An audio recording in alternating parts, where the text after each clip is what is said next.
you? Every day, electricity keeps factories running. It allows us to quickly store and process valuable information. And it provides us with vital medical care. But that's only part of what electricity does for us, most of the time without our even realizing it. Electricity, it does a lot for us in our homes, but it does so much more every day. When a bank says they give you more, you expect them to offer you the best financial tools, backed by skill and pride. At Norwest Banks, we carry just one traveler's check, the one rated best by people who carry traveler's checks. We have a solid commitment to offering you the best of everything. So when it comes to traveler's checks, we offer only American Express. At Norwest, you can expect more as our customer, because we're banking and a whole lot more. WCCO Television, Minneapolis, St. Paul.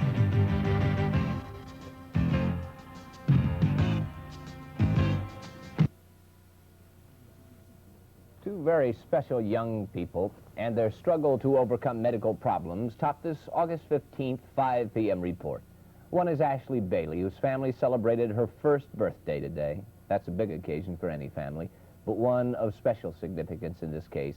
Ashley is hospitalized at the University of Minnesota in desperate need of a liver transplant. We'll also meet Connie Gepner, a young woman who, despite suffering from multiple sclerosis, is preparing to participate in the grueling triathlon this September. Ralph John Fritz will have her story in just a few minutes. First, Ann Rubenstein has a look at some of the other stories in progress this afternoon. Ann? Good afternoon. Other stories we are covering today include a new set of statistics that show Minnesota included in a group of 12 states that have the country's highest level of poor black people. After a 6-year pause, construction resumed today at the Sherco 3 power plant. Alan Cox will be here to tell us about that. And Andy Greenspan will be reporting on the State Waste Management Board. The board was supposed to select 5 sites today where toxic waste could be stored, but has extended the search. All of those stories coming up in the next half hour. But first, we want to tell you about a birthday party at the University of Minnesota today. The birthday girl, 1-year-old Ashley Bailey, the little girl who is waiting to have a liver transplant. Jim Newman covered the story today. How's she doing? Well, she looks okay. I mean, after all, for the last 3 months, she's been living at the U Hospital, hoping for a liver transplant. None has been forthcoming. She needs a donor that is about 9 pounds, between 9 and 16 pounds, and there are not that many people out there who can supply a liver for the little girl. So she's been surviving in critical condition, and she now weighs about 13 pounds when she should, at the age of 1, weigh about 25 pounds. She's a sick little girl, but she's also an energetic little girl. Adorable. Who this afternoon was smiling and rubbing icing from her chocolate birthday cake over her face and making a mess. Is that her mother there? That's her mother. How are That's the folks Annette doing? Gossett, and she's 21 years old. She is holding up okay. She says sometimes it's tough. She says the wait has been long and hard for her, and she says what she worries about most of all is when she is with Ashley, not to communicate her anxiety and her fear. She wants to keep a positive attitude for the little girl herself. Not to have the child pick up on it. That's right. Describe Ashley's sickness for us. What exactly is wrong with her? She has a liver disease which makes it impossible for her to process the toxins that we all have in our bodies and make them inert so that they can't cause infection. She is vulnerable to any infection that comes along.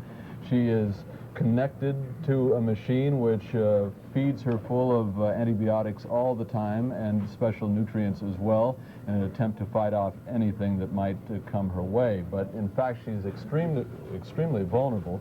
She's in critical condition. At any time, an infection could cause her serious illness, and that could be disastrous for that. There were just news reporters at the party, and yes, for a reason, at this time. Well, she can't take too much excitement. At the end of our meeting with her, she was upset and tired, and obviously she needs her rest. She needs to be in a very controlled environment. Thank you very much. More on this tonight at what time? At 10. Thanks, Mayor. Don? We'd like to introduce you to another special person who's not letting a medical problem stand in her way. She's Connie Gepner, and Ralph John Fritz is in our sports center to tell us about her. Sounds like an amazing woman. certainly is, Don, and Connie Gepner's story is one of those inspirational sports stories that makes you kind of readjust your priorities and take a look at the world through different colored glasses. Connie is 30 years of age. She's a graduate of St. Louis Park High School and also a grad of the U of M. Someone who's always loved athletics. Then 2 years ago, Connie Gepner was stricken with multiple sclerosis, a disease that attacks the central nervous system of hundreds of thousands of young adults in their most productive years. Connie, the comeback kid, though, wasn't a quitter. As a matter of fact, she ran and finished Grandma's Marathon this spring and is now training for an upcoming triathlon. I was very depressed for a while. I was very fearful, and I had a hard time talking about it or being with people. It was rough. I needed a cane to help me walk. At the end of my most recent exacerbation, I just started trying to take control of myself again and made it a real priority to work out and strengthen my legs. And I did that, and it took a long time. It took months and months and months. And I believe that that's why I'm not using a cane today, and that's why I ran a marathon. It's why I am more positive today, because I ran that marathon. And a marathon is a feat in itself, but when you're training for something and you have a handicap, no matter what kind it is, and you work around that, then it's special. I can't give any pat answers on how to cope, and I wish someone had told me how to cope 2 years ago.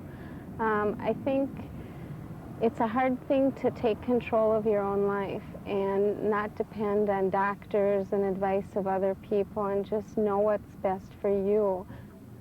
Connie is currently preparing for a triathlon consisting of running, biking, and canoeing to be held at Lake Harriet in Minneapolis. That's on Sunday, September 18th, and appropriately enough, all proceeds from that triathlon will go to help fight multiple sclerosis. They're still taking entries at local sporting goods stores for the group health plan triathlon coming up. Certainly an inspiration to all of us again, Don. Go get 'em, kid.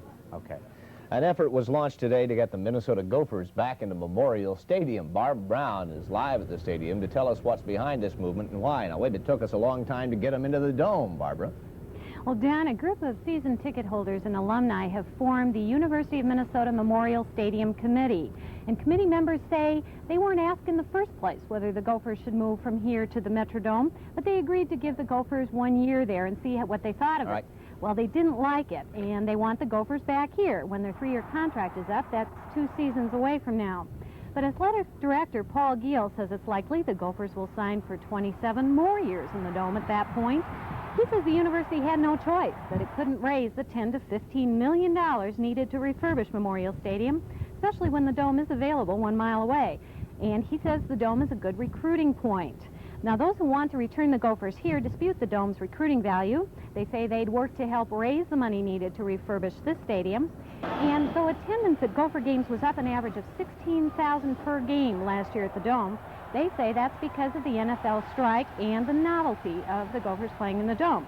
Now, basically, they want to restore the tradition here, the tradition of on-campus, afternoon, outdoor college football. And they point out that no other Big Ten team does play off-campus and that many play in old stadiums like this one. We talked to several students today. Their reaction was mixed. Though most like the idea of the tradition here, some said they prefer the Dome. Some said they just won't attend as many games at the Dome as they would if the Gophers were playing here.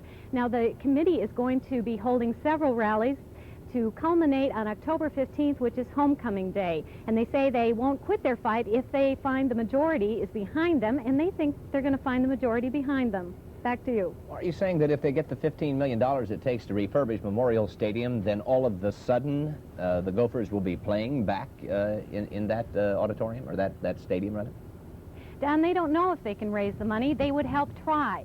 They want to prevent the contract from being signed, the 27 additional years, which would happen after the next 2 seasons. So they want to start the effort now to see if they can't bring the Gophers back after those next 2 seasons. Well, from the videotape we saw of the stadium, it looks like the Memorial Stadium could be a nice arboretum one day. It's got a lot of nice fauna growing in there. Yes, that's right, Don. And the plan is to tear down this stadium if the Gophers do continue to play at the Dome. All right, well, let's hope not. Thank you.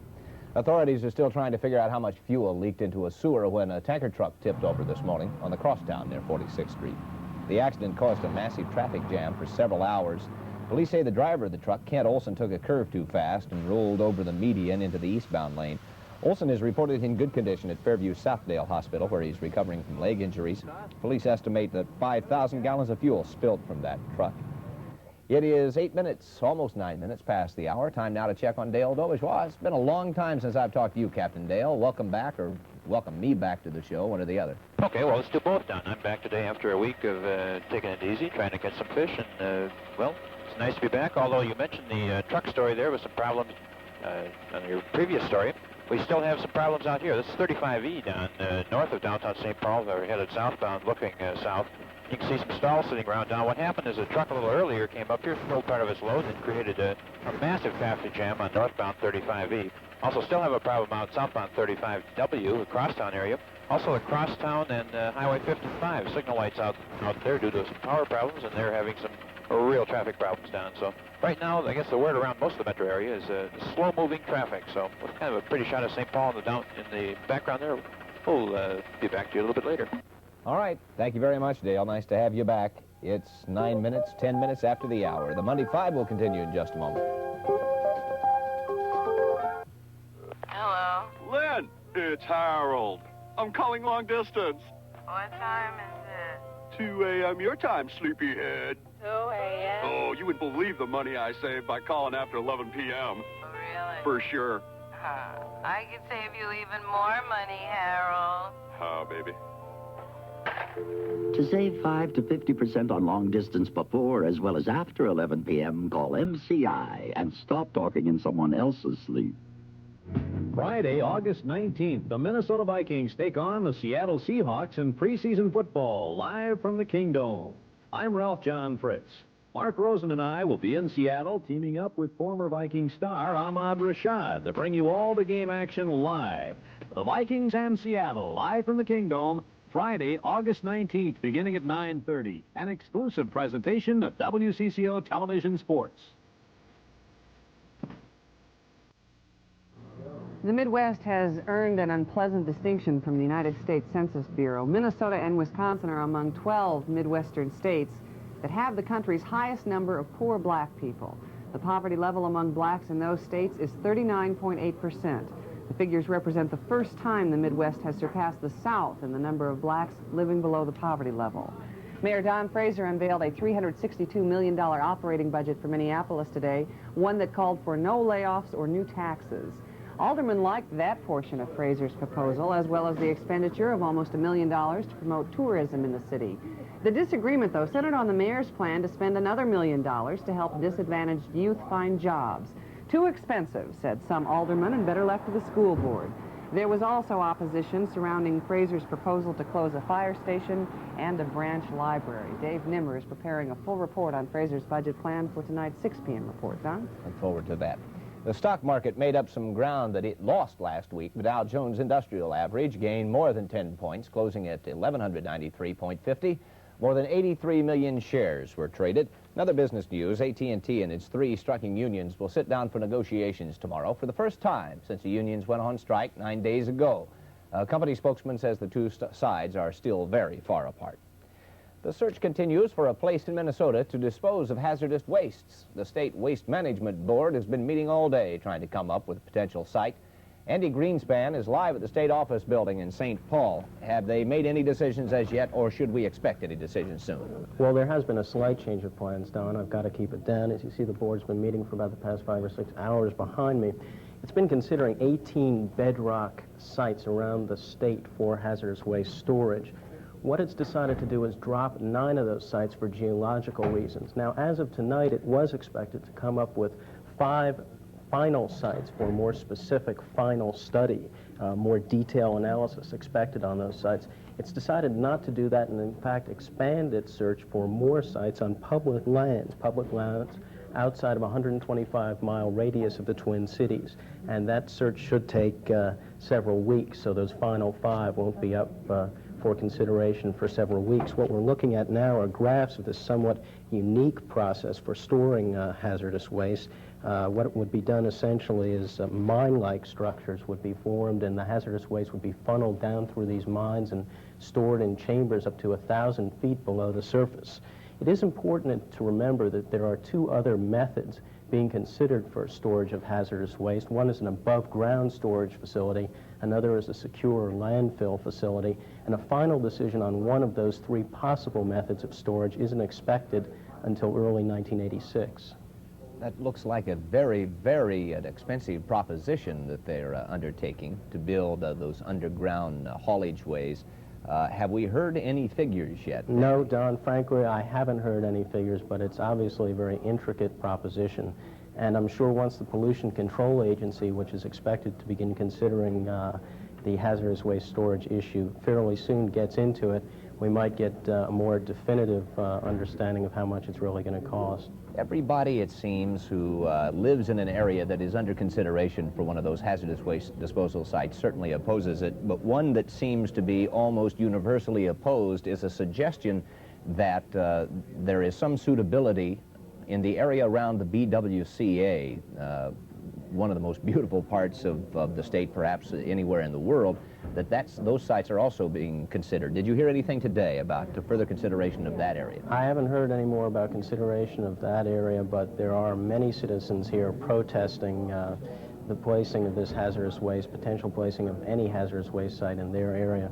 And as the board chairman has admitted, it's a widespread, unpopular issue, and he admits that virtually, as you said, no one is for it, but nothing on BWCA yet.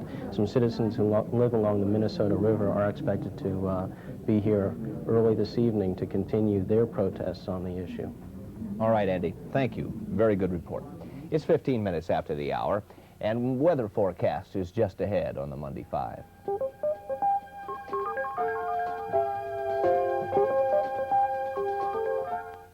Will Amy's bib ever be this clean again? Watch. I'll cover the original clean with this patch. Then let her go at it. What a mess. Oh, no. Those are tough stains.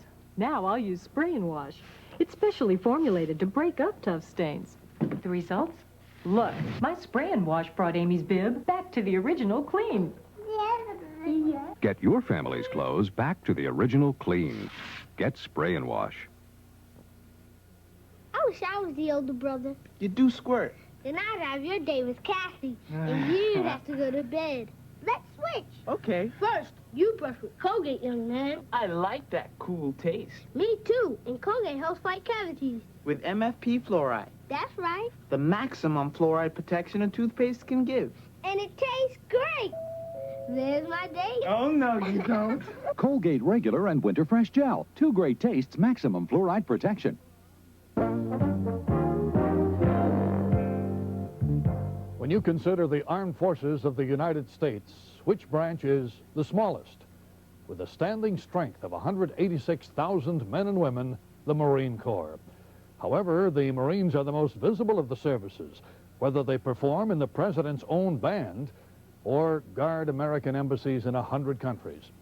But do you realize the Marine Corps will let you choose from over 400 job skills, ranging from automobile mechanics to communications equipment repair and radio broadcasting?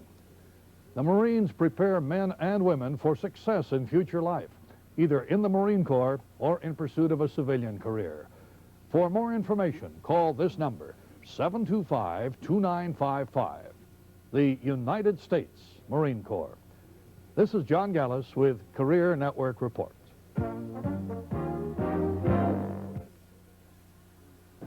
Had a conversation today, Mike, with a person who suggested that everything was late this year, that there was late ice out relatively late, that the hot weather came late in the year, which means that maybe the winter will come late and end short, so... Oh, and end short? I thought it was going to... So end at the normal time, but if it starts late, that means a short winter. What do you predict? I predict that you can't make statements like that Can't make with predictions. any kind of accuracy. Right. Not long-range ones, you sure can't.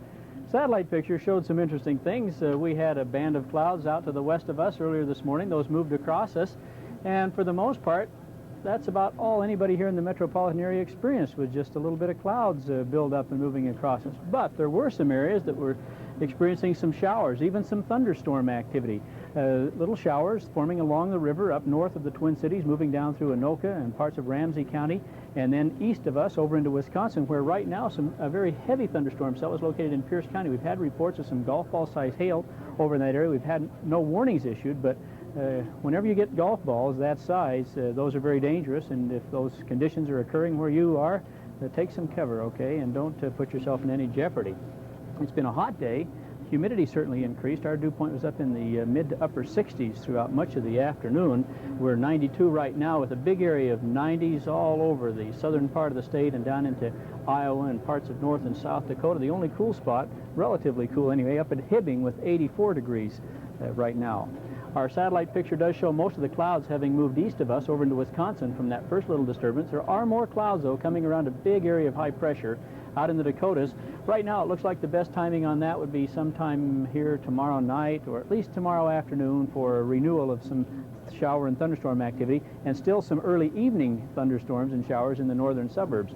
Our satellite picture or radar picture from across the rest of the country shows some scattered showers, especially down in Florida, and again up through the Rockies, where they've had numerous showers and thunderstorms with a lot of flash flood watches and warnings issued over the weekend, and that's basically continuing.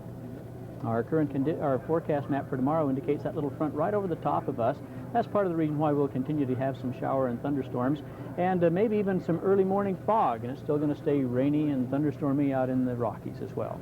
Now let's check our current conditions. We're 92 degrees. Humidity is 51%. Dew point is 71 now, so it's come up a little bit. Winds out of the southwest at 17, 29.95, and falling on the barometer. Forecast, some early showers, then turning partly cloudy, a low of 69 degrees. Tomorrow, they'll have some fog in the morning, then we'll turn partly sunny, again with a chance of some showers and thunderstorms scattered around. Back up to near 90 degrees, around 89 for a high tomorrow. We're running into maybe a little drought problem, aren't we? We certainly are. It has been now for a couple of weeks. You take a look at neighborhood lawns and answers your question. Farmers are in trouble too. You bet. All right, Mike, thank you. Most people who are completely deaf have resigned themselves to living in a world of silence. Doctors at the University of Minnesota, though, and at other medical centers across the country are testing an electronic device that can bring some hearing to those deaf people. It's fascinating. The doctors call the device an electronic cochlear implant. Part of it is surgically placed inside the patient's head. Our health and science reporter, psychologist Dr. Larry Kuttner, was at the university hospitals while they implanted one of these devices this morning. Explain the device to us. Well, one thing I want to set straight from the beginning, this is not for everyone who is deaf, but the device comes in two parts. There's the internal part, which was implanted into the person's skull, and an electrode that goes into the inner ear, which for these people is functioning, and an external part, which will be attached a little bit later, in his case about 2 weeks. What you're seeing now is the surgery this morning to implant the internal part into a 19-year-old man from Canada who became deaf when he was 4 years old from meningitis. He's totally deaf now. Now, following surgery, will he have normal hearing? No. What will happen is immediately following surgery, and for 2 weeks, he'll be exactly the same. Then they'll hook up the external part, which is a microphone and an amplifier and a little way to communicate to the internal things. And what he'll be able to hear is noise. He will not be able to discriminate words and discriminate sounds, but if there's a doorbell or a phone ringing or brakes squealing, he'll be able to hear something from that, and so we'll have a better idea. That's the part that would attach to the back of his ear, and that was also the microphone there, a little preamp. It'll wear almost like a hearing aid. And you said right at the beginning, this is not for everyone. Who is it for? It's for people who meet certain criteria as far as their inner ear and the nerve still being functional, but the sound just is not reaching that. And so part of their hearing is intact, but it just it's not getting any signal. Are the doctors excited about it? The doctors are very excited about this. This is part of a national research project. The product is made by 3M locally. It's developed in California, and this is the 7th one done in Minnesota. There have been about 400 people testing this throughout the country. Fascinating. More on this tonight at what time? 10 o'clock. Thank you very much. Don? Exciting. We're going to get another report on the day's rush hour traffic in just a moment. Please stay with us. Time right now is 5:23. At Kentucky Fried Chicken. Wow. We've got a nice surprise. Wow! Fresh baked buttermilk biscuits, made from scratch with real buttermilk and made fresh all through the day, just like we do our chicken. Baked up fresh. So they're just as delicious as our fried chicken is. Kentucky Fried Chicken and our buttermilk biscuits. One more way. We do chicken right. Hi, I'm Mark Faree. And I'm Lisa Nee. Saturday morning on Incredible Kids, meet a tennis champ from Minnetonka. Every day I get a little bit better. And every day you practice it, just a little bit better, but you can't notice it. And take a look at the exciting sport of BMX racing. I'm gonna win today. This is my lucky day. Plus, a visit to the Little Tin Soldier. And George and Georgette with a cool taste treat on Incredible Kids, Saturday morning at 11 on WCCO television. 24 after. Dale, in search of things happening on that unfurled ribbon of pavement down there. Oh, right down. Well, we certainly don't have to search too hard this afternoon. There's problems all over, minor problems, fortunately, down. But between the power outages in South Minneapolis causing some light problems out there and backing up traffic on 55 and the crosstown. Right now we're looking at the 94, 35W Commons area, a minor two-car accident there. And you can see backing things up pretty well on westbound 94. Still that problem 35E coming out of downtown St. Paul. So, Don, the word tonight is kind of slow and go out here, but fortunately nothing too serious. So we're going to pass back to you, Don. Everybody have a super evening. Join us again tomorrow. All right, the word is then hold dinner. It's going to be late. Here's a look at some of the world and national stories coming up this afternoon as delegates to the VFW convention in New Orleans cheered him on. President Reagan today signed legislation establishing a temporary jobs training program for veterans. Nearly 180,000 people gathered in Lourdes, France to hear Pope John Paul say Mass today. The pontiff is visiting the shrine at Lourdes where the Virgin Mary is said to have appeared to a peasant girl 125 years ago. France is sending more soldiers to Chad to help defend against Libyan-backed rebels. France is stepping up its troop commitment to 700 now. 25 minutes and a half past the hour. At the Sherco 3 power plant in Sherburne County, construction officially resumed today after it was stopped for 6 years. Alan Cox is working on this story. Give us the history on this. History is that Sherco 3 and at one time a Sherco 4, a fourth coal-fired electrical power plant for Sherburne County, had been on the drawing boards. Some time back, NSP and the other utilities involved decided Sherco 4 was not needed because of reduced demand for electricity or an anticipated reduced demand through conservation and so forth. But Sherco 3 remained on the boards. Environmental groups, most recently led by a grassroots small environmental group called the Kilowatt Organization, had tried to stop it. But the Minnesota Supreme Court ruled this summer that if the Kilowatt Organization wanted to continue its efforts to block Sherco 3, they'd have to put up about a $6 million bond in case they eventually lost, and the utilities deserved to be reimbursed for their financial losses. What was going on today? Today was officially, as you say, the first day of construction, although it, I was told, looked about like it did in the previous days. There's been a crew of about 6 workers out there trying to clean up the dust and debris from 6 years that the site has lain dormant. And there were also representatives of the contractors going over blueprints. Those dusted off a bit in preparation for the resumption of construction. By the end of the year, they expect to have 100 people working there. At its height, 1,000 people. Do we know what the construction of the plant or the completion of the plant is going to mean for utility bills? It's said that in 1989, it's supposed to come online early 88. In 89, it'll increase the average bill about $21 a month for residential customers of NSP. But theoretically, it should hold down prices to some extent because it should be, they say, cheaper than burning oil or other sources. Or the chances for more delays? There is a chance. The Kilowatt Organization says it's thinking of an appeal to the U.S. Supreme Court this time. Very good. More on this tonight at 6. And in a moment, we'll preview some of the other stories being prepared for the 6 p.m. report. 28 minutes past 5. McNugget Mania marches on. From coast to coast, the call has gone out. How about more McNuggets? McDonald's responds with a big new Chicken McNuggets 20 size. 20 chunks of tender, boneless chicken. Choose 3 of 4 delicious sauces. Eat them on land, at sea, and in the air.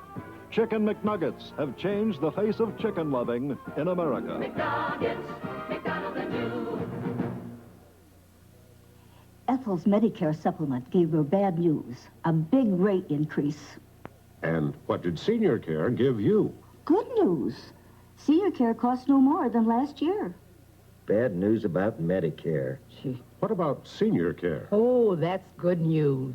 Senior care coverage is still second to none. Read about senior care and then call. Get some good news for a change. Dave Moore is here to tell us about some of the stories coming up at 6. One of which concerns some people who live near and in Dayton, Minnesota. They turned out in protest today when surveyors arrived to look over the area as a possible landfill site. Philip Holman is preparing a report on that. Debbie Ely's working on a story about hog prices and the difference what we pay for pork in the grocery store and what the farmer receives. And former Minneapolis Fire Chief Clarence Nimmerfro is back on the job today. He'd been out on sick leave since he was demoted. Very good. One of the big stories coming up on the CBS Evening News, President Reagan speaking to the VFW convention in New Orleans today. One of his topics concerned Central America, Don. Of course, he defended his policies and everything else that we're doing in that country. And he said that America was getting a distorted picture of what the U.S. was doing in Central America. He chose the opportunity of the VFW convention because the commander of the VFW, James Curio, just returned from Central America, and he it sounded like he could have been a press agent for Mr. Reagan because he was saying Americans are getting a distorted view of the communist threat in that part of the country. Later, Democratic presidential hopeful John Glenn spoke about the same subject and criticized Reagan's defense policies. He was accepted well because he's a former Marine colonel as well as an astronaut, and he is probably the most hawkish of all of the Democratic presidential hopefuls at this time, so he also picked a good audience to talk to. It's time now to check out on how the national network covered that story. Here's CBS News. Good evening. This is the CBS Evening News. Dan Rather reporting. France has sent more paratroopers to Chad, where there now are strong indications that Libyans and rebels have halted their southward advance on the capital. And CBS News has learned of direct Soviet involvement on the Libyan and rebel side.